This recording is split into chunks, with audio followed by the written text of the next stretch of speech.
ocupacional y hemos citado de que hay una serie de elementos contaminantes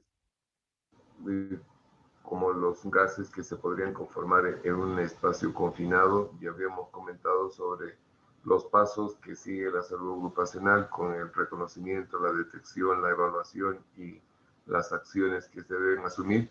Pero también es bueno recordar que hay una variedad de contaminantes y este que vamos a desarrollar enseguida es uno de aquellos sobre el que comentamos al inicio también de esta materia cuando hablamos de los elementos que como agentes están presentes en un ambiente de trabajo. Y en esta ocasión vamos a ver cuál es el efecto de la exposición a un contaminante como el ruido en cuanto a la salud o la afectación de la salud que tengan los trabajadores. Primero habría que hacer una referencia a esta diapositiva y esta está mostrando un trabajo desarrollado por la OSHA. La OSHA es una institución, ya lo dijimos, que se preocupa de administrar los problemas de salud y seguridad ocupacional en los Estados Unidos. Sin embargo, todas sus normas, trabajos de interés en esa área se han extendido por todo el planeta. Creo que no hay un solo lugar en el mundo que no tome en cuenta los trabajos de recomendaciones y la normatividad que, que ha desarrollado esta institución. Con respecto a los contaminantes, me cabe resaltar algo que ya dije a un principio. Uno de los trabajos interesantes es determinar cuáles son los límites de tolerancia humanos a los que podemos estar expuestos sin sufrir un deterioro en nuestra salud. Y esto se llama como justamente en inglés TLBs y en español límites de tolerancia humana. Para este estudio han realizado pruebas de dos escenarios. Un escenario que abarca 8 horas, considerando el horario de trabajo que es vigente en gran parte del mundo, y 15 minutos como una exposición instantánea muy rápida que también han evaluado. Entonces tenemos los dos valores de límites de tolerancia. Para 8 horas de exposición y para 15 minutos en alguna tarea muy particular y que es de corto tiempo de exposición. Voy a la lámina. En esta lámina lo que podemos ver en el efecto en las personas,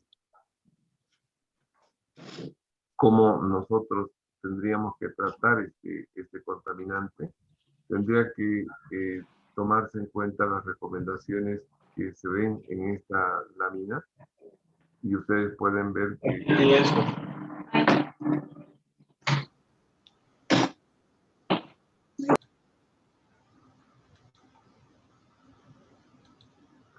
que ustedes pueden ver en esta lámina que el tiempo que se está considerando es de 8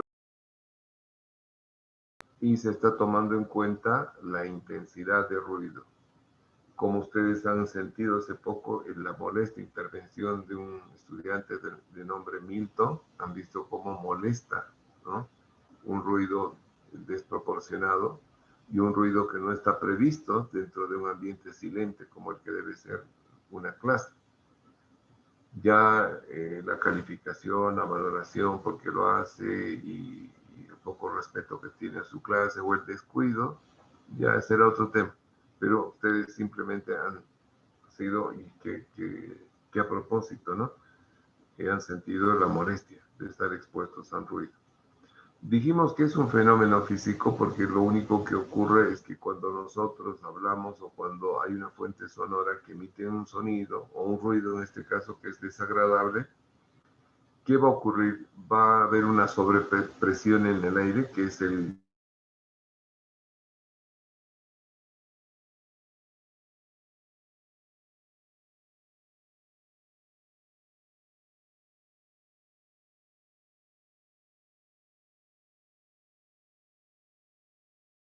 cerebro para su interpretación, para el entendimiento, el mensaje o el sonido que está pasando, ¿no? Si es una música, será un placebo, será algo que nos hace recordar algo, o asocia a un momento bueno, a un momento malo, no sé, ¿no es cierto? Y si es un aprendizaje a través de escuchar cosas, también irá a una parte de nuestro cerebro donde se almacenará, en fin, eso es otro tema que nosotros no lo vamos a considerar, simplemente hasta el tímpano, ¿no? Hasta el efecto que causa la sobrepresión en el tímpano.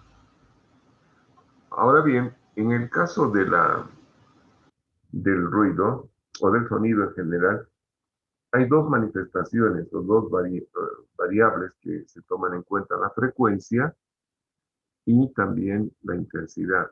Si bien es cierto, la frecuencia también es perjudicial, lo que más se toma en cuenta es la intensidad porque está más presente en las lesiones y obviamente también es fácil de poder estar expuesto a una fuente en la cual la frecuencia posiblemente no sea tan dañina como la intensidad, cualquier tipo de situación. Entonces, lo que vamos a valorar es la intensidad y la intensidad se mide en decibeles. Para el caso de esta lámina, que es una tabla copiada de un trabajo de la OSHA, lo que ustedes pueden ver en base a las 8 horas que les había comentado, se ha establecido que la intensidad de ruido que una persona podría soportar sin necesidad de recurrir a un sistema de protección es de 85 decibeles. ¿Qué ocurrirá? Y ustedes pueden ver acá, si aumentamos un poco, no mucho, 5 decibeles apenas, llegamos al límite de 90. Extrañamente ocurre algo con nuestra capacidad de permanecer expuestos ya a ese nuevo valor. Nuestra capacidad se reduce a la mitad. Y si aumentamos 5, también progresivamente también se reduce a la mitad y así sucesivamente. La única explicación que tenemos es de que la intensidad de sonido tiene una expresión matemática que se muestra a través de una función logarítmica. Y ustedes saben bien que una variación pequeña de la variable independiente en una función logarítmica, el desplazamiento de la variable dependiente es bastante amplio. Eso es lo que estamos viendo acá. El efecto entonces de 5 decibeles es enorme en cuanto al impacto que ocurre en el tímpano de las personas. Por eso que se reduce grandemente la capacidad de poder soportar este ruido. De ese modo, tenemos acá dos cosas que podríamos observar. Nosotros solo podríamos estar expuestos a 85 decibeles durante 8 horas.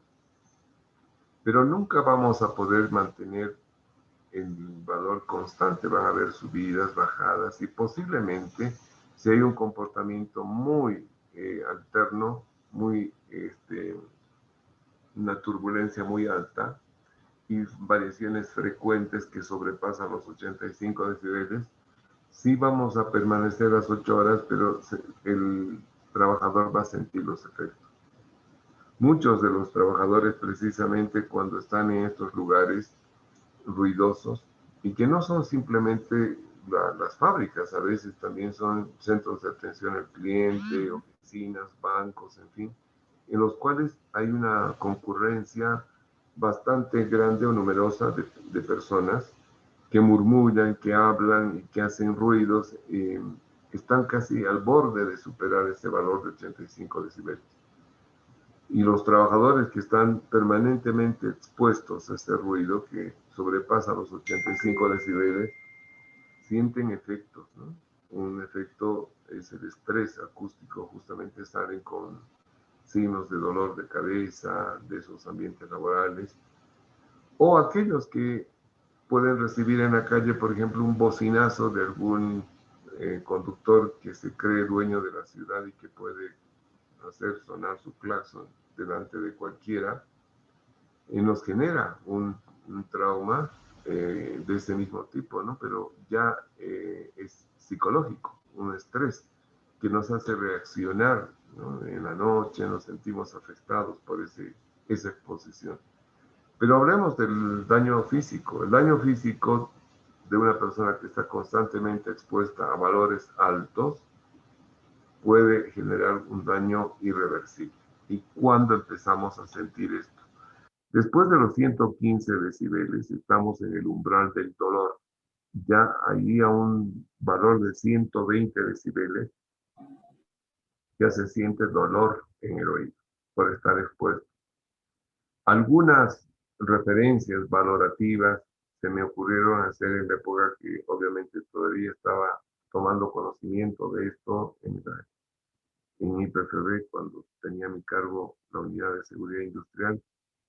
Joven aún, curioso, empecé a medir, a hacer varias mediciones en varios sectores, de acuerdo a ciertos criterios, ¿no? Cómo valorar el ruido.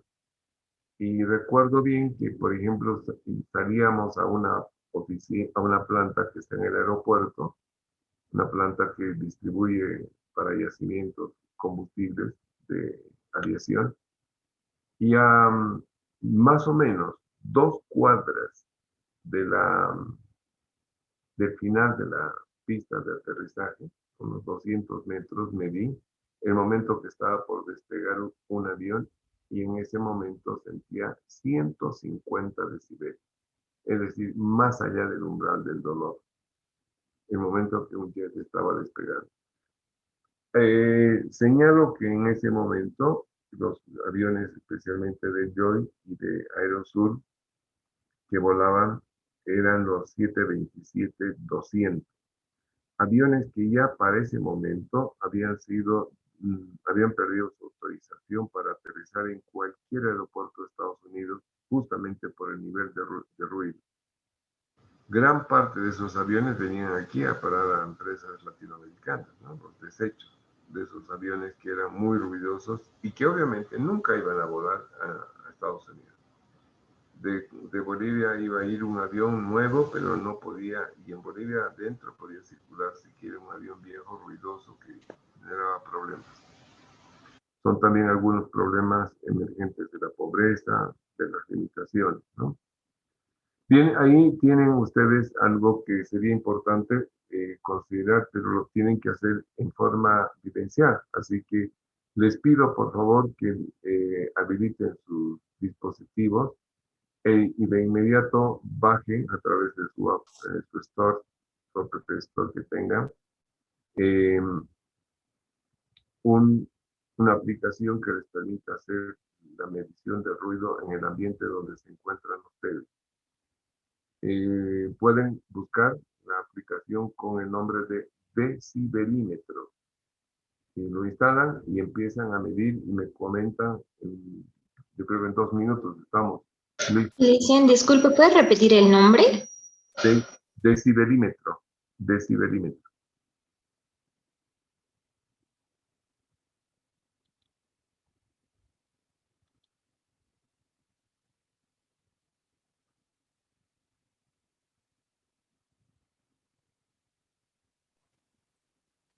Lice, disculpe, ¿la aplicación está disponible para cualquier tipo de dispositivo, ya sea iPhone o Sí, sí, sí. Android? Sí, y hay opciones gratuitas.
Licen, disculpe, hay dos opciones, decibel X y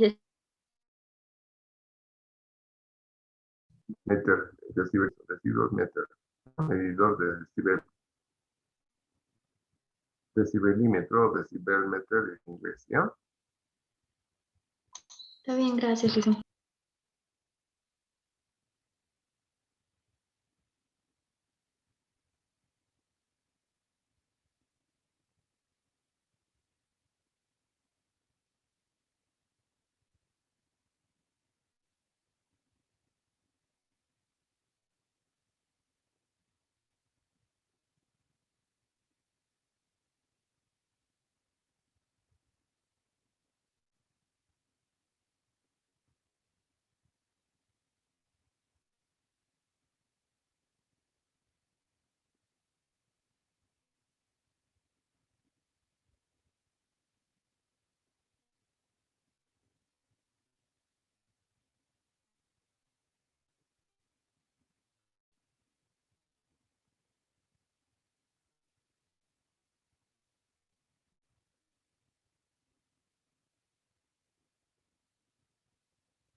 ¿Ya encontraron? ¿Han descargado? Sí, listo. De hecho, yo al menos estoy haciendo algunas pruebas con algunos sonidos. ¿Ya? ¿En qué orden estamos?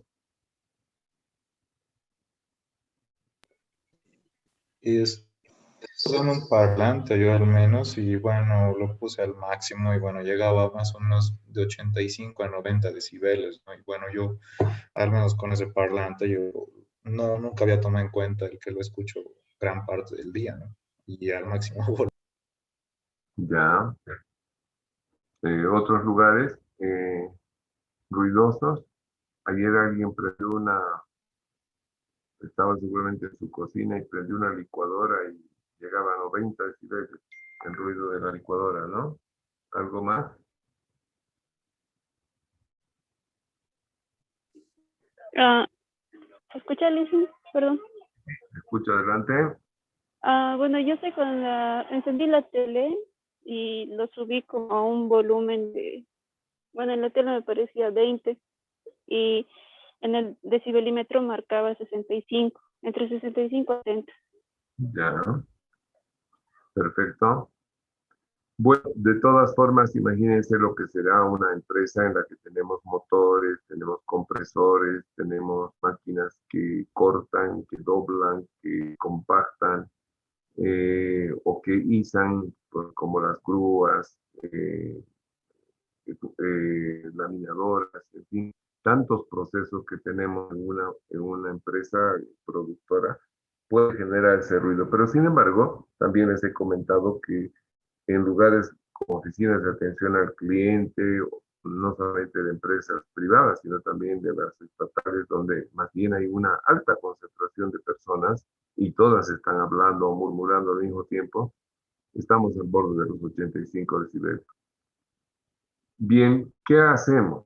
Hemos dicho que los pasos para tratar todos los contaminantes son: uno, tratar de reconocer el ruido, si lo reconocemos, no hay cómo no reconocer. Pero para evaluar justamente, dense cuenta de la lógica, ¿no? Después hay que medir, hay que evaluar. Yo tengo que medir, para eso tengo que utilizar un decibelímetro, por eso han bajado ustedes una aplicación que trabaja como es un medidor de intensidad de ruido. Y luego evalúan. ¿Contra qué evalúan? Contra esta tabla. Y ustedes dicen, a ver, he medido 85 y voy a estar expuesto 8 horas. Perfecto, no hay ningún problema. Pero si mido 90, ya no puedo estar expuesto 8 horas. Entonces ahí estoy evaluando, ¿no? ¿Y qué nos quedaría? Las medidas. ¿Qué hago? ¿Qué hacemos? Si yo tengo más de 85 decibeles en mi trabajo, ya sea oficina o fábrica, lo que tendríamos que hacer en primer lugar es tratar de encontrar el origen en la fuente. Y medir, por ejemplo, qué es lo que pasa alejándonos y si la gente está muy cerca a esa fuente ruidosa. Y primero vamos a medir el nivel de ruido haciendo un mapeo. ¿Y cómo se hace el mapeo? A distintas distancias de la fuente ruidosa podemos empezar a medir y ver cada metro, por ejemplo, que nos alejamos o nos acercamos, cómo se comporta el ruido. Lógica es pensar que todo esto no necesitamos aplicar el principio de Doppler, la ley de Doppler, que dice que cuando yo me acerco a una fuente, la intensidad es más alta. Lógico, lo sabemos intuitivamente, no necesitamos estudiar el efecto Doppler. Pero esa es la verdad. Cuanto más me acerque, más intensidad de ruido voy a sentir. Entonces yo puedo hacer ese mapa de ruido y con niveles de isorruidos circularmente, alejándome de la fuente ruidosa, y voy a determinar, por ejemplo, distancias a las cuales ya se deja de sentir un valor más alto de 85. Puede ser, por ejemplo, supongamos a 2 metros de un motor escuchamos 90 decibeles, pero a 4 metros ya hay menos de 85. Entonces, ¿qué haríamos? Si los trabajadores están a más de 4 metros de distancia, no necesitarían ningún sistema de protección. Pero los que trabajan a menos de 2 metros, 100 van a sentir 90, 95 decibeles. A ellos hay que protegerlos. Hay que dar ese equipo de protección personal que consiste en tapones de inserción y mejor si complementamos con los tapones auriculares. Los dos sistemas utilizados simultáneamente, desde mi punto de vista, por la experiencia que he visto, son lo mejor que podemos hacer, por dos razones. Si damos solamente tapones de inserción, dadas las condiciones también de nuestras empresas en las cuales la distribución de material de este tipo se da en plazos o en periodos muy prolongados, largos, se repone. Normalmente, por ejemplo, en yacimiento nos daban cada 3 meses, pero un tapón de inserción que lo usemos 3 meses, hasta desde el punto de vista higiénico, ya no está en condiciones de ser utilizado. Es más, como son gomas que se expanden, al estar prácticamente ya duro de tanta seda que lo está cubriendo, ya no va a sellar el espacio del oído, por lo tanto es ineficiente y el ruido va a penetrar a nuestro tímpano. No estamos protegiendo nada. También esos tapones de inserción, así estén limpiecitos, fácilmente se van descolgando del oído cuando nosotros hablamos. Al mover la mandíbula, se va aflojando ese ajuste que tiene en la cavidad del oído. O cuando comemos, ¿no? Escuchaba a la gente come tanto, así que constantemente está moviendo la mandíbula y el tapón se está desaflojando. Y nos vamos acostumbrando al ruido alto. Entonces el daño a veces ni lo sentimos ya. Por ese motivo, creo que es mejor reforzar siempre con un segundo elemento, que sería la protección redundante, el auricular. La ventaja adicional del auricular es que protege al oído medio más, aparte del oído externo. Entonces, tenemos un factor adicional, un elemento marginal más en cuanto a la protección, que bien nos va a servir. Entonces, esas serían las medidas, ¿no? Primero hay que hacer una medición en el in situ, en el lugar, para ver qué disposición en cuanto a la entrega de material de protección personal vamos a dar al trabajador. Si está expuesto a ruidos, tenemos que protegerlo. Pero si no va a estar expuesto, no es necesario darle nada de eso, ¿no? Es innecesario. ¿Qué pasa con la responsabilidad de la empresa que tiene operaciones ruidosas? Está obligada a 2 veces por año efectuar a todo el personal expuesto a un examen de audiometría. En unas cabinas silentes van a probar la capacidad de percepción de ruidos que van en diferentes frecuencias y que son difícilmente ya audibles para las personas que han sufrido algún daño por efecto de estar en ambientes muy ruidosos. Entonces van detectando cuánto daño tiene el oído de cada trabajador cada 6 meses, ¿no?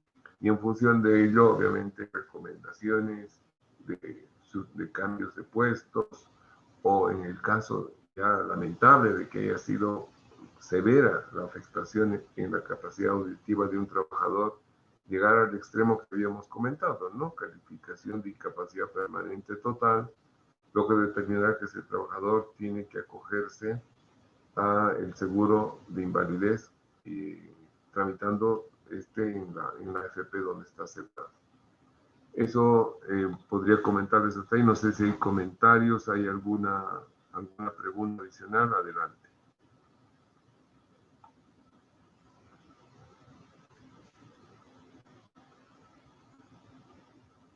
Nada, ninguna pregunta. ¿Todo está bien? Dice, Sí. Sí, dígame. Adelante. sí, dice, buenas tardes. Quería hacer una pregunta. En el caso de, por ejemplo, cuando se trabaja en boliches, discotecas o donde hay bastante música, ¿cómo sería la protección que se debería tener un trabajador en ese sitio? Bueno, de hecho que la persona tendría que estar protegida en cualquier lugar, así sea un local de esparcimiento, si va a estar constantemente expuesta a intensidades de ruido que superan los 85 decibeles, obviamente la empresa tendría que dotar de equipo de protección, ¿no? Porque si va a estar 8 horas expuesta.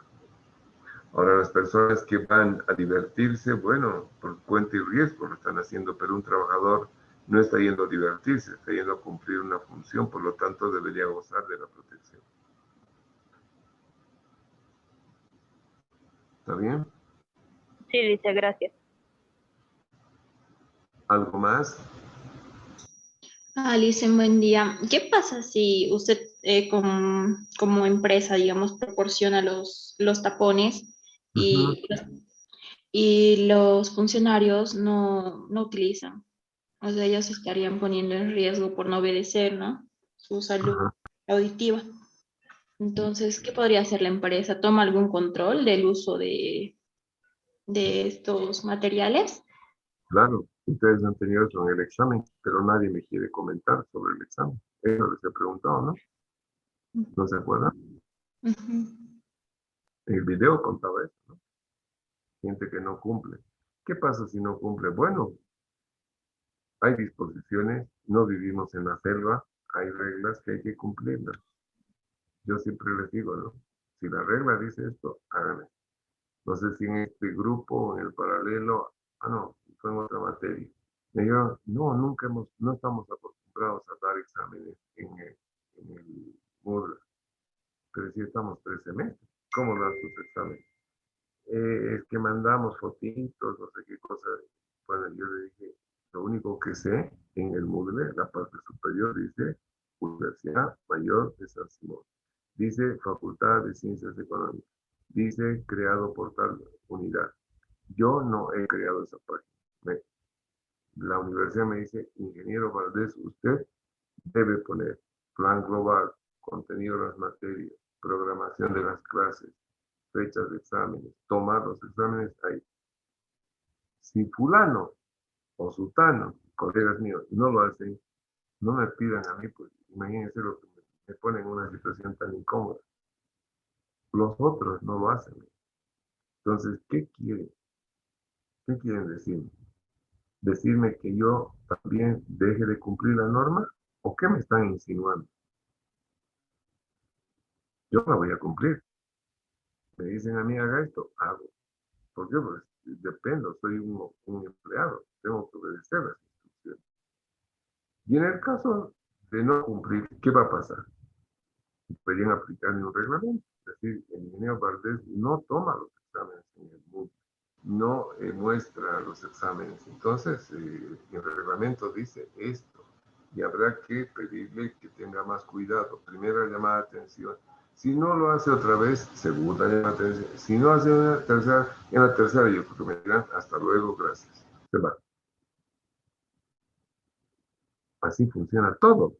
Pero si hay gente que estudia y que todavía me cuestiona por qué cumplo la norma, me parece que estamos en un país hecho al revés. Bueno, en realidad lo que tendría que hacer toda empresa tiene pues un reglamento interno. Y el reglamento interno, ¿qué fija? derechos y obligaciones de los trabajadores y del empleador. Y debe decir en algún lado, si el trabajador no usa su equipo de protección personal, la empresa ya no es responsable del daño. O si, debe estar específico también, si es reincidente, es motivo para poder definir su despido, su separación. Listo, cumplir la norma, pero ustedes llevan personal, llevan legislación laboral, legislación comercial. Me preguntan sobre algo que ustedes deben saber, pero de memoria, ¿o no? ¿O estoy equivocado?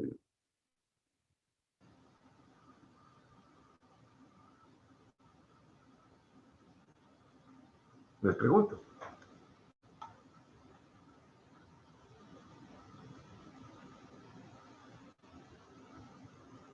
¿Mm? Es como si un policía me preguntaría, me pilla robando y me pregunta, ¿no? ¿Qué hacemos con el Guillermo Valdés? Bueno, ya saben qué tiene que hacer. Si me pillaron robando. ¿Más preguntas? ¿Más dudas?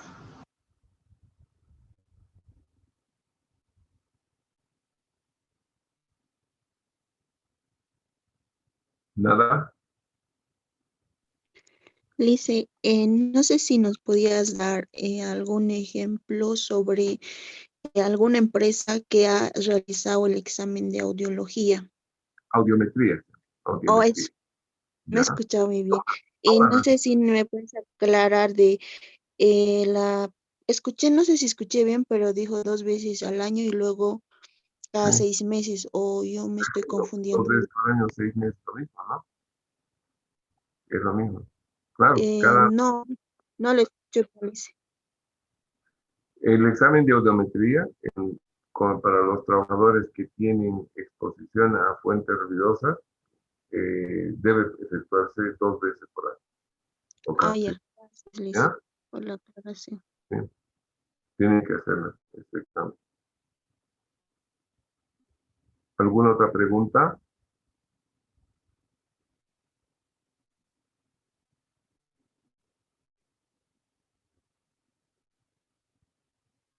Bien, veamos otro elemento también que, si bien es cierto, no es contaminante directo, pero sí su ausencia, más bien quizás en los valores que se establecen por norma, puede ser generador de, obviamente, daño visual o generador de accidentes. Me refiero a la iluminación. La iluminación también ha sido estudiada por la OCEA, pero ya tenemos por lo menos evidencia de que en nuestro país existen ya normas bolivianas, que son una copia de la OCEA, evidentemente son, ¿no? Y la norma boliviana establece valores, por ejemplo, para determinadas tareas que nosotros cumplimos y que tienen que estar enmarcadas en una intensidad de luz necesaria para que las hagamos de forma segura. Por ejemplo, la norma boliviana fija que la intensidad de luz que debe existir en un pasillo o en las gradas para evitar tropezarnos, para evitar chocar o cualquier tipo de eventualidad negativa para la seguridad de los trabajadores, debe haber en esos lugares 150 lux. En lux se mide la intensidad de la luz, por si acaso, ¿no? Lux, L-U-X. Para tareas más delicadas como escribir, leer, procesar tareas detalladas, como puede ser en una fábrica donde se están manejando circuitos o elementos pequeños con mucho detalle, las costureras, los obreros de la confección, en fin, ¿no? Necesitan 450 lux.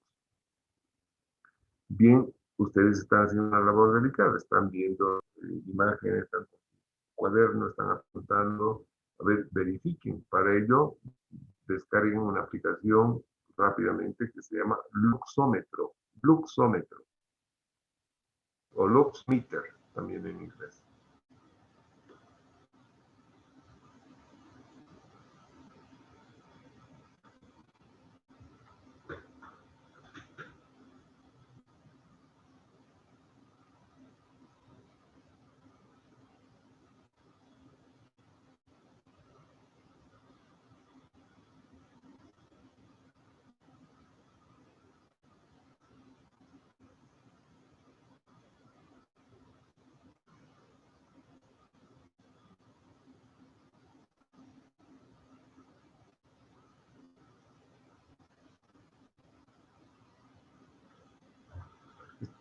¿Ya han logrado bajar?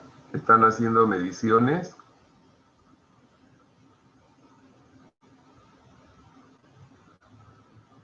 ¿Nadie? A ver, mientras están haciendo algunas mediciones, estoy con una llamada, un minutito, por favor.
¿Cómo les fue, jóvenes?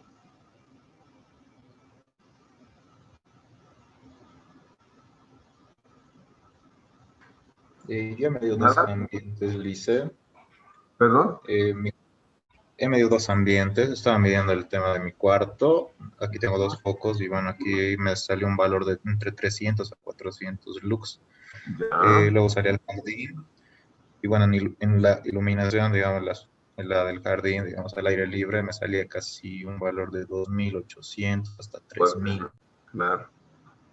Pero el lugar donde estamos normalmente trabajando, seguramente, por ejemplo, en la universidad, cuando estábamos en clases, yo les hacía tomar justamente estos valores y difícilmente llegaba a 200, ¿no? Difícilmente, 200 flux.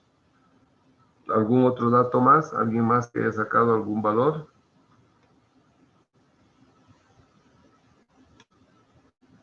Bien, seguimos avanzando.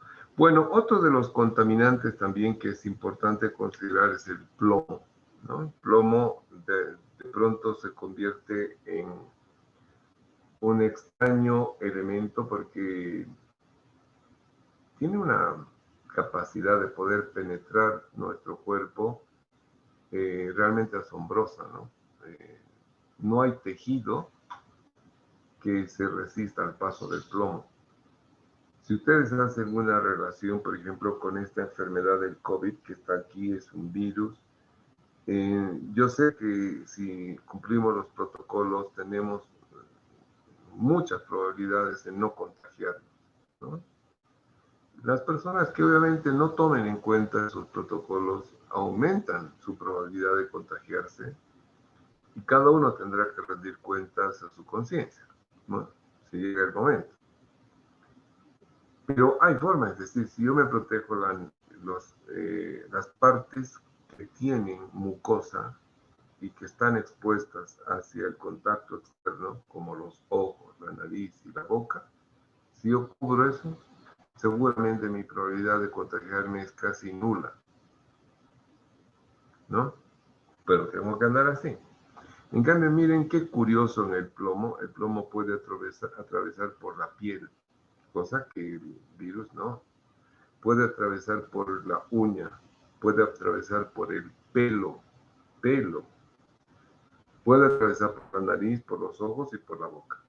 Es decir, no hay parte expuesta de nuestro cuerpo por la cual no pueda atravesar el plomo. Y lamentablemente el plomo en un mundo actual lo vemos en muchos productos, objetos que consumimos o que nos rodean.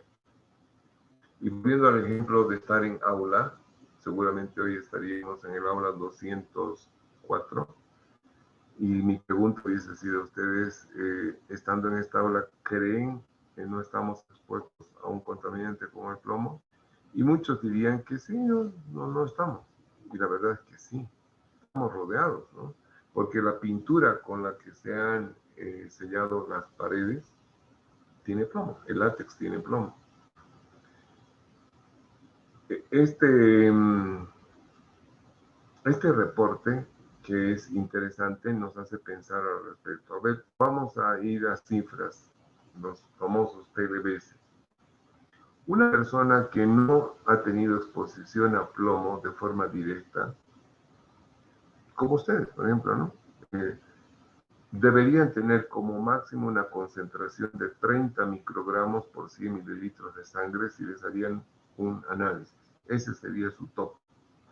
En cambio, una persona como yo que estaba en una refinería donde se utilizó plomo para estilar las gasolinas en su momento, puedo tener hasta una concentración del doble, 60 microgramos por 100 mililitros.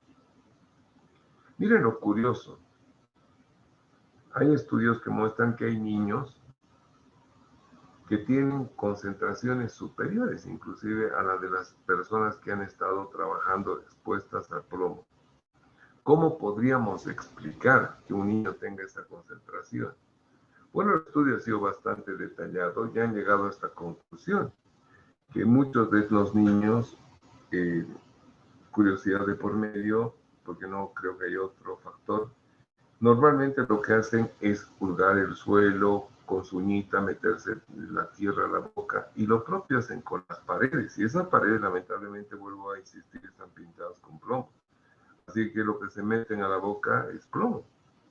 Es la única manera, de acuerdo a ese estudio, que hace muchos años, 30 años atrás lo publicaron, se podía explicar esa alarmante noticia de que hay muchos niños que tienen o reportan concentraciones de plomo más altas del nivel inclusive recomendado para personas expuestas.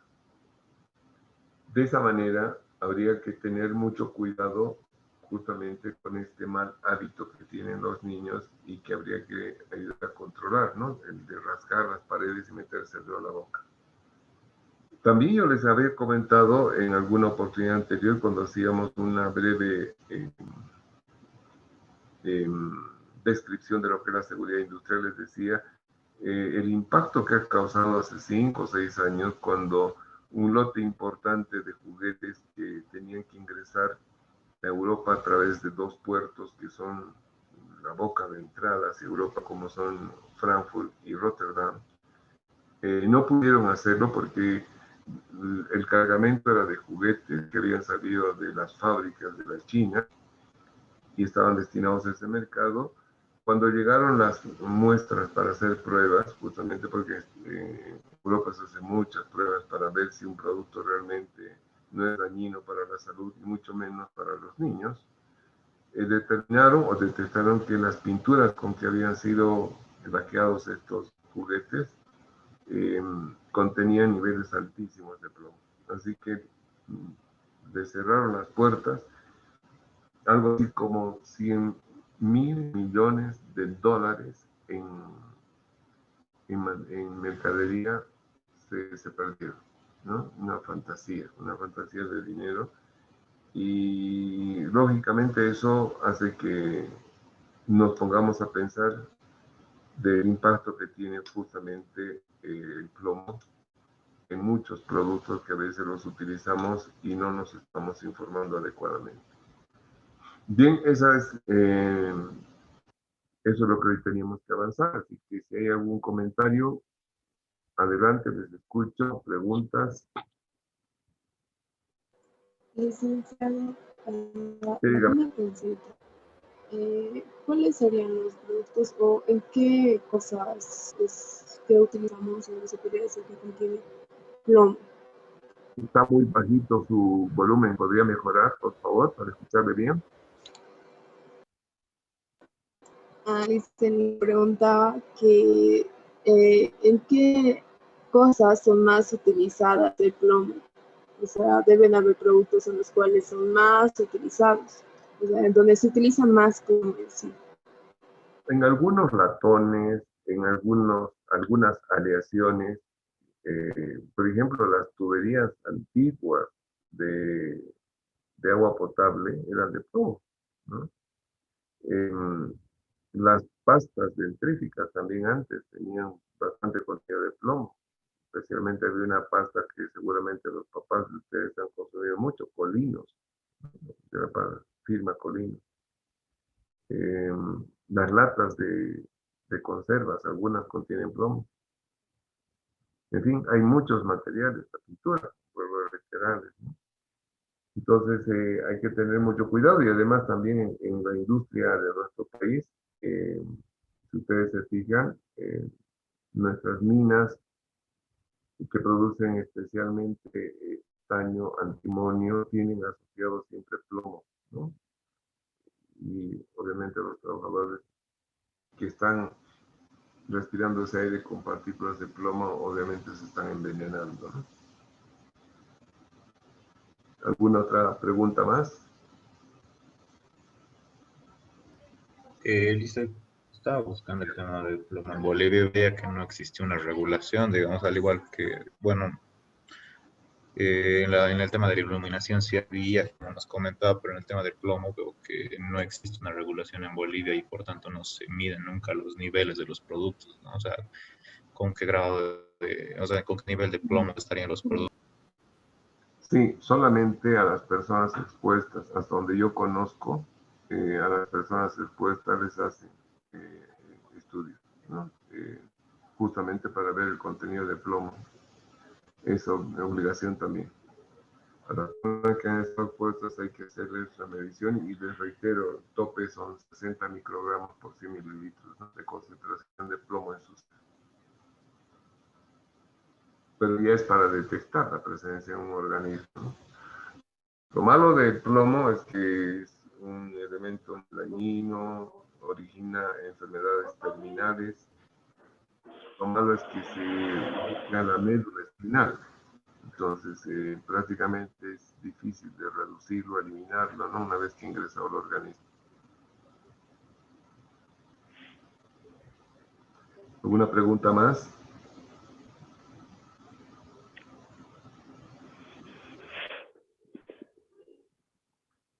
Bien, jóvenes, estaremos en contacto el viernes.